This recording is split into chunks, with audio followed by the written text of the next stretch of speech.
Hola Aquascaper, bienvenidos nuevamente al canal, esto es Aquascapeland y yo soy Kevin.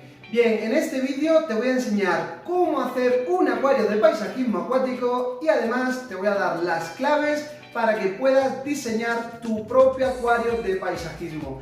Así que si te interesa este tema, quédate hasta el final conmigo, porque hoy vamos a aprender un par de cositas. ¡Comenzamos!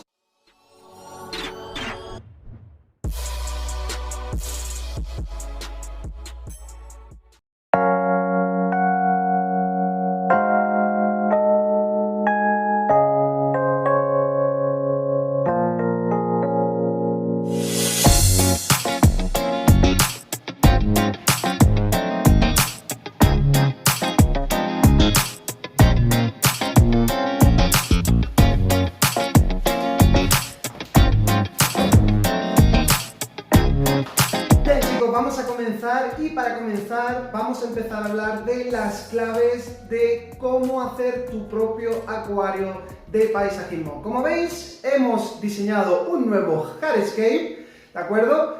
Y hemos empezado a partir de esta hermosa madera. Esta madera ha sido un envío de Aquastore, la cual me ha dado la oportunidad de poder diseñar con esta nueva madera. La verdad que es una madera muy chula y la que tenía muchísimas ganas de trabajar. Espero que os haya gustado el resultado, pero vamos a lo que vamos. Lo primero, vamos a empezar esta serie de vídeos, ¿vale? En la cual te voy a enseñar, digamos, los puntos más clave, cuáles son las cosas que tenéis que tener en cuenta a la hora de montar un acuario de paisajismo. Y como veis, aquí hemos trabajado en una urna de 75 por 35 de fondo por 40 de alto, mi urna la que mantenía plantas solamente, y hemos diseñado nuestro hardscape con esta madera nueva, se llama Type Tree, ¿de acuerdo? De Aquastore, y hemos utilizado un poquito de roca Sergiu y también un poquito de la roca local mía. Así que bueno, vamos a comenzar y lo primero que tenéis que tener en cuenta antes de montar nada, primero es fijaros dónde queréis que apunte la vista del espectador. Esto es muy importante porque va a hacer que dentro de la composición va a haber una zona que nos generará mucha profundidad y también nos enfocará la vista hacia esa zona. Normalmente los grandes aquascapers lo que suelen hacer, como por ejemplo Josin, Fukada, suelen marcarse su endpoint. ¿Qué es el endpoint? El endpoint sería el punto final. Si os dais cuenta, en esta composición hemos trabajado nuestro endpoint en esa forma final que hemos hecho la madera y ahí hemos enfocado todo el punto de atención. Si os dais cuenta, toda la composición va dirigida hacia esa zona y además creamos un efecto de profundidad con la arena. El segundo punto importante es, por supuesto, tener material. No podemos hacer un acuario de paisajismo acuático con, por ejemplo, 2 maderas y 2 piedras. Necesitamos bastante material para poder trabajar la composición.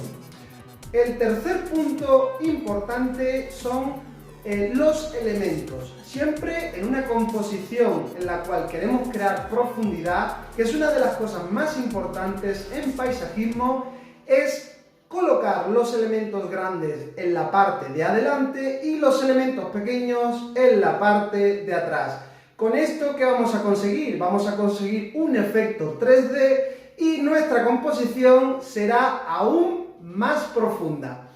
Después, algo también que tenéis que tener en cuenta es cómo ir dándole forma al proyecto. Para hacer este montaje, yo la verdad que comencé trabajando maderas, empecé a posicionar, empecé a levantarlas dentro del acuario.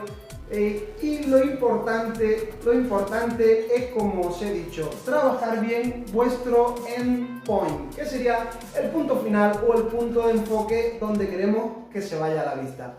Así que bueno, chicos, ya sabéis, lo primero que tenéis que hacer es buscar un punto final. Normalmente hay mucha gente que utiliza, por ejemplo, pues un poquito de cinta aislante y la marca en la parte de atrás del cristal. También podéis utilizar técnicas como por ejemplo la que he utilizado yo para que este acuario no se mueva ni una sola piedra ni una sola madera. Después de crear todo lo que es la parte de madera, hay que pegar muy bien. Una técnica muy conocida y arraigada desde sobre todo los indonesios es que pegan la madera y la roca con cianocrilato, que es el pegamento superglue, y con bicarbonato de sodio. Esto alguna que otra vez lo habéis visto en mi cuenta de Instagram. Si todavía no me seguís, seguirme porque ahí os voy a comentar muchísimas cositas y vais a aprender muchos tips sobre aquascaping y paisajismo acuático. Como os comentaba, esta es una técnica que utilizan los indonesios para que cuando se llene el acuario no se te levante la madera o no se te muevan las rocas, puesto que aquí, como veis, hay muchos desniveles y se podría venir toda la composición para adelante. Aquí lo que hemos utilizado ha sido esta madera, que la madera venía un trozo grande, yo la he dividido, ¿vale? La he desgajado completamente para poderla trabajar y para hacer diferentes planos dentro del acuario. Como veis, tenemos un primer plano aquí, un segundo plano que sería el caminito este que viene por aquí, un tercer plano allá atrás y todavía falta trabajar un poquito más este acuario. Vamos a darle un toque final en la parte de atrás. Así que bueno, chicos, espero que os haya servido este vídeo. Son más o menos las cosas que tenéis que tener en cuenta para poder diseñar vuestro acuario de paisajismo y espero que os haya gustado este vídeo. Ya sabéis, si no estáis suscritos, suscríbete al canal, dale click a la campanita para que te lleguen todas las notificaciones porque seguiremos comentando cositas importantes sobre aquascaping y paisajismo acuático con este nuevo acuario. Así que ya sabes, suscríbete para no perderte nada y lo más importante, nos vemos en el próximo vídeo. ¡Un saludo!